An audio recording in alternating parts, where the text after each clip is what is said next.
Hey, Magic fans, welcome back. This is your captain speaking here on Capnclydes MTG, and today, that's right, we have more Modern Horizon 3 leaks, just a few, about 5. So we're going to take a look at them. Before we do, don't forget, comment, like, subscribe. We're up to 880 subscribers, trying to get to that magical 1,000 so we can have a giveaway, and it's going to be a good time for all involved. You want to support the channel, links in the description. Also, it keeps the channel sponsor free.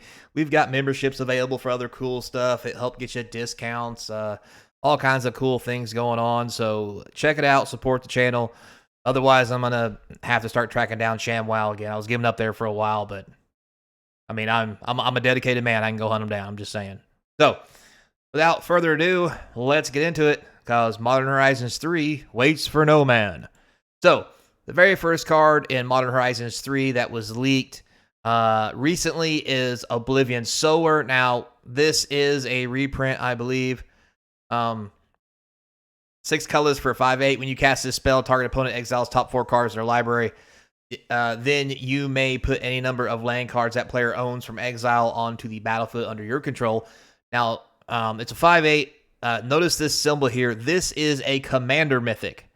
So, if you want this card, you're either going to have to crack some collectors or get it from Commander. So, there is that. Now, this card as a whole as a mythic for 6 colorless is actually not too shabby as a 5/8. And the ability to put cards that have been exiled onto the battlefield under your control is also pretty sweet, because not only do you exile from the top of their deck, but if for some reason, and I'm sure there's lots of reasons, you can put them down in the comment section, the opponent has already exiled cards that are lands, i.e. delve them away or any other of those weird things.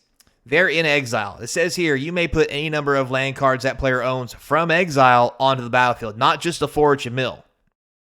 So if you can catch somebody who likes to treasure cruise or delve or whatever, and get this bad boy into play, you can ramp something fierce from one of your players in the commander pod. So, kind of cool, not going to lie. So, we have that. Next, we have leak number 2. It is a common, unfortunately, but kind of cool. Corrupted Shapeshifter. Interesting art for it. It's a blue and 3 for a star. Obviously, it has Devoid, like most Eldrazi do. As Corrupted Shapeshifter enters the battlefield, it becomes your choice of a 3/3 creature with flying, 2/5 creature with vigilance, or a 0/12 with defender. I'm really looking at this card, basically seeing a 4-mana 3/3 flyer in draft. Now, with that being said, a 2/5 creature with vigilance is nothing to sneeze at, and in a pinch, an 0/12 creature with defender is also pretty sweet. I mean, if you're playing a Siege Tower deck and you're butt fighting, a 4-mana 0/12 is some big booty woman, because I don't want to get in trouble on YouTube for harsh language. Anyway. All right, moving on. Next, we have the wonderful Riving Cryllis. Probably spelled that wrong, and I definitely pronounced it wrong. Anyway, card also has Devoid. It is a green, red, and 2 for a 2/3. When you cast this spell, create 2 0/1 colorless Eldrazi spawn creature tokens that you can sacrifice to add 1 colorless. It has reach, and whenever you sacrifice another Eldrazi, put a +1/+1 counter on this. So basically, it's a 4-mana 4/5 that helps you ramp to your next turn. This is an amazing card. Lots of reasons. You can make it a 3/4, which gets it out of range of some removal spells. It's a 4-drop, so harder to remove with cheaper removal spells. Great for commander. The fact that it's a 4-mana investment that gives you a kickback on the following turn. So on turn 5, even if you don't lay a land on turn 5, you'll have 6 mana to lay your big nasty while turning this into a 4/5 reach creature at the same time. So, I mean, when it's all said and done, this is going to be a pretty sweet card for draft, let alone maybe even commander or something else, because Eldrazi are real big on making the O2s, and the big thing about it is it helps you mana ramp along with other things. And there's not a lot of Eldrazi that do it at a 1, cheap rate, and 2, has the ability that when you sack your O1s, it benefits the creature it puts them into play. So, now, is this going to see Modern play or whatever? No, probably not. But it's going to be great in draft. Probably pretty cool for Commander, to be honest with you, because, I mean, it's in green. Mana Ramp's the thing. And this is probably the color it should be in for that. So next, moving on, we have our uncommon Kolazek's Unsealing. A blue and 2, of course, it has Devoid. Whenever you cast a creature spell with mana value 4, 5, or 6, create 2 0/1 colorless Eldrazi spawn creature tokens with sacrifice this creature, add a colorless, and whenever you cast a creature spell with mana value 7 or greater, draw 3 cards.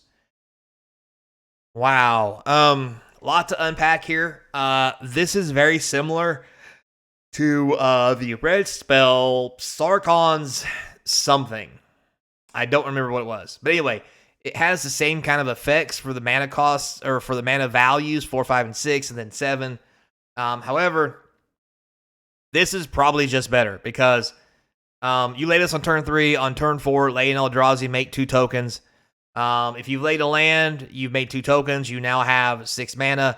1 land and 1 Eldrazi is now going to start a chain reaction of you casting a big nappy for 7 or more, and then ancestraling yourself. And this is going to be a chain reaction. This is going to happen a lot. And here's why. And here's this card is going to get abused, so pay attention, kids. A lot of cards have the ability to be put in the battlefield for alternative costs. And those cards sometimes have higher mana values. Some of those, i.e. Innistrad Eldrazi, have an ability where you can sacrifice a creature to use an alternative casting cost, and it reduces the casting cost depending on the mana value of the creature you sack.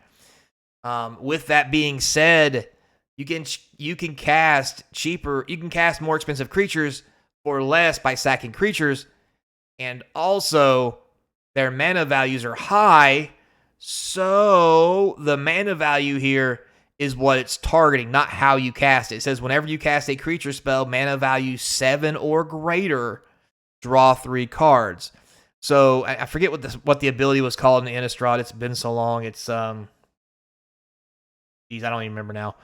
But anyway, if you do that and it's 7 or more, and there's a Mold Drifter style card that lets you draw cards when it comes into play, I mean, you can draw 4 to 5 cards off that thing, and it's just going to be insane, because then it's just a repeating cycle, because now you have the lands to get to 7. Now you have more 7 drops to keep drawing, and it's just going to be a powerhouse swing every turn. Now, with that said, is this going to be a thing in Modern? Of course not. No way in hell can you get this kind of mana value out of a Modern deck. It takes 3 to lay this, so you got to wait 3 turns, already behind. And then lay the 4th land and start casting 4, 5, and 6 stuff. Again, probably already behind. And by the time you get to 7, well, I don't know. Now, there is an alternative that just could be put into a Karn deck, which I think that's kind of interesting.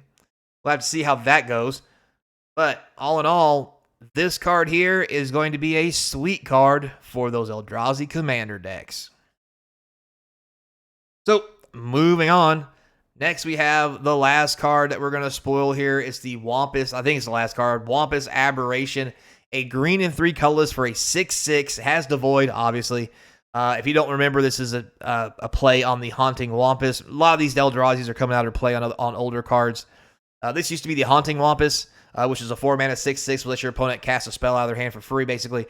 This says, when you cast this spell, if Eldrazi mana, I guess we'll call it, waste mana, whatever, wasn't spent to cast it, target opponent may put a creature card from their hand on the battlefield. It has Trample. So, 4 mana, 6/6 Trampler.